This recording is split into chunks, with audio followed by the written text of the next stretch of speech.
Ujú.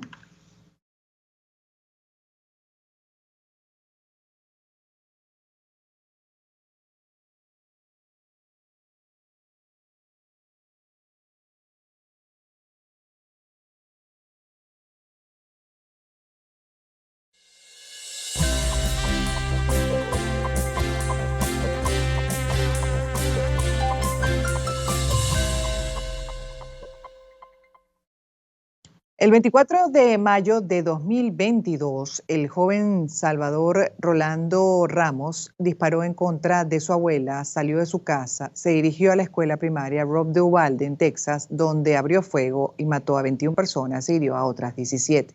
De las víctimas, 19 eran estudiantes y 2 profesoras.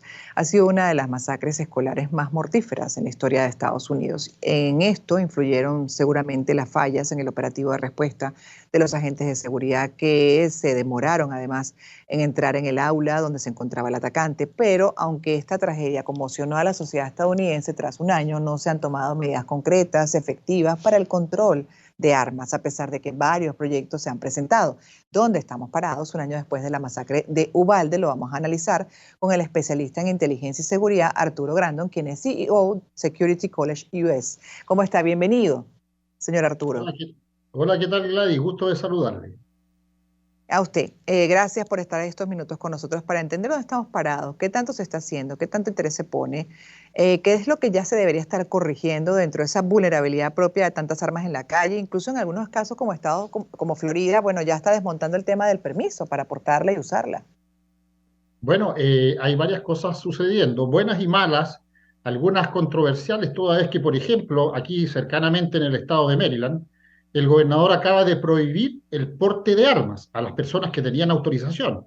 Entonces es como extraño lo que está ocurriendo. No existe una coincidencia en la parte política, no existe tampoco una voluntad política de parte de los legisladores como para poder, ¿cierto?, regularizar el, el, los requisitos para que las personas puedan comprar, adquirir, tener y portar armamento. Eso no está claro, cada uno de los estados está manejando la situación en forma individual, pero aquí hay un problema que dice relación a las leyes que regulan esta situación. Eso todavía, a pesar, como dices tú bien, Gladys, ha pasado un año y no ha habido ningún avance mayor en esta situación.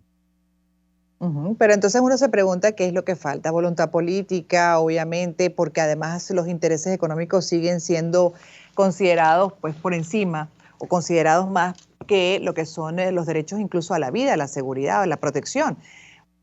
Eso no se termina de entender, porque debería existir como una especie de política nacional a la que se alineen todos los estados. Yo sé que cada estado es un mundo, pero igual alguna que pueda servir de protección para toda la población estadounidense.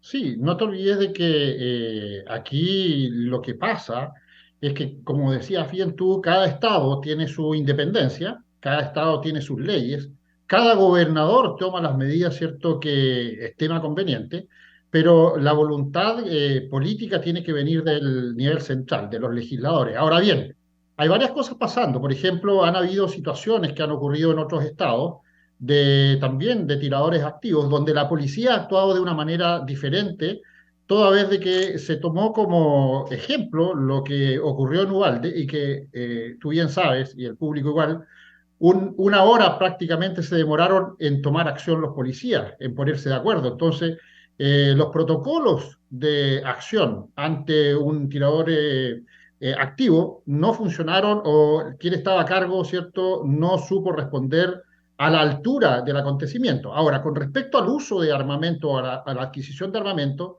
lo que estamos pidiendo todos nosotros no es que se elimine, ¿cierto?, la venta de armas, sino que se creen algunas condiciones que regulen mayor a quien va a comprar, adquirir, portar o tener un arma, un arma. O sea, en este momento cualquier persona con 18 años de edad tiene acceso a comprar un arma, inclusive un arma de guerra. Ahora, el problema está en que todo esto, si tú haces un análisis, la gran mayoría de los tiroteos han sido efectuados por gente muy joven, que no pasan los Mm. 25 años. Por eso, dentro de una de las sugerencias, inclusive de cuando yo alcé la voz, es que ojalá se regulara esto. a los 22 o a los 25 años de edad, porque son personas que ya piensan maduramente. Pero el problema está, mi estimada Gladys, es que ahora hay otra situación que nos estamos viendo enfrentados, es la situación de los problemas mentales, desórdenes mentales que están teniendo nuestros jóvenes post pandemia. Hay una situación complicada. También hay un patrón recurrente que cuando ocurre este tipo de hechos utilizan sus teléfonos celulares y transmiten en vivo lo que están haciendo. O sea, ellos piensan Ujú. que están metidos en un juego o están metidos, ¿cierto?, en una situación complicada. Ahí es que hemos también alzado la voz de que el Estado debe preparar programas especiales con psicólogos, con psiquiatras y tener mayor Claro. control. Hay una serie de situaciones que se pueden tomar para mejorar esto. Señor Arturo, pero también lo otro que uno se pregunta es, por ejemplo, y me gustaría su interpretación al respecto, ¿qué análisis hace con relación a las medidas, por ejemplo, tomadas por el gobernador de Santis, que aspira además a la presidencia del país? Podría llegar eventualmente y en el Estado está incluso hasta permitiendo la compra, uso de armas sin permiso, cuando ustedes más bien están sugiriendo hay que establecer un poco más de controles, incluso subir la edad para poder acceder a las armas, en este caso 21 o 25 años. ¿Cómo lo interpreta usted esa medida? Mira, es complicado, es suicida, ¿ah? Es bien arriesgado. Mira, en Texas, lo mismo que en Virginia, lo mismo que inclusive estando en el estado de Maryland, pero en Frederick, las personas pueden portar armas y pueden portarla a la vista, ¿ya? No hay problema, pero tienen que tener permiso y tienen que cumplir con una serie de requisitos. No es lo mismo tener un arma en casa que tener el permiso para portar el arma y andarla trayendo, Ujú. ¿cierto?, en lugares públicos. Ahora bien, cuando tú das permiso para porte de arma sin regularizar, es que a mí se me complica y no lo veo muy sano, que digamos, por decirlo de alguna manera.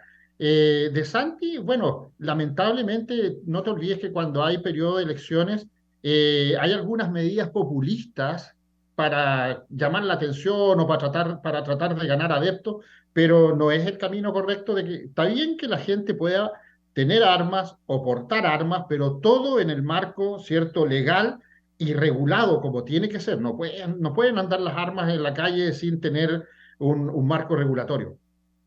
Ajá, pero la pregunta es qué tipo de hábitos puede ganar, qué será los empresarios que venden las armas, los que están en la industria, porque si uno le pregunta a una familia, cualquier familia que sabe que su hijo puede estar aún más vulnerable en un colegio, por ejemplo, en cualquier espacio público podemos estar más vulnerables con ese tipo de medidas, más bien puede votar en contra.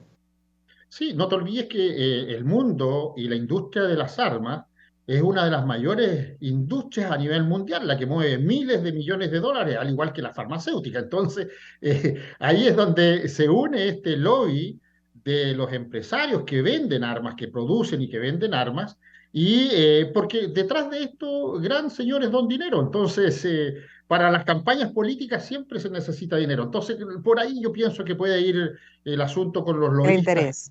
con la parte de los intereses económicos. Todo esto es negocio.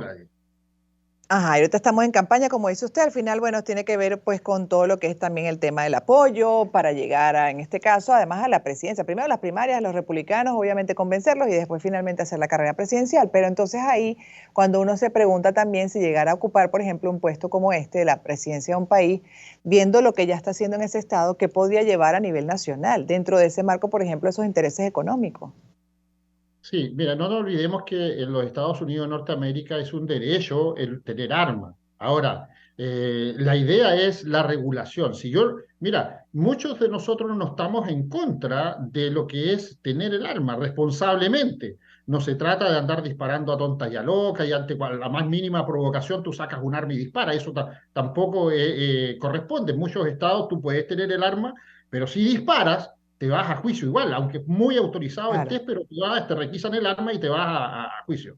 La idea de todo esto es que exista un mayor control en realidad en la venta del armamento y posteriormente en el seguimiento que se hace a las personas, Claro. porque tú misma lo has visto, Gladys, se le vende a personas que tú los ves y sabes que que tienen problemas mentales. Entonces, al que vende el arma le importa un rábano porque está vendiendo, está haciendo negocio.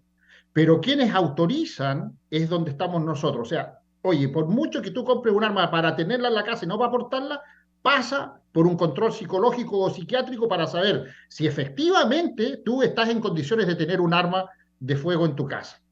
De hecho, a mí me gustaría su reflexión final también, señor Arturo, con relación a esas 400 millones o más de armas que están, por ejemplo, en la población estadounidense. ¿Qué porcentaje se calcula hace un mal uso de las armas?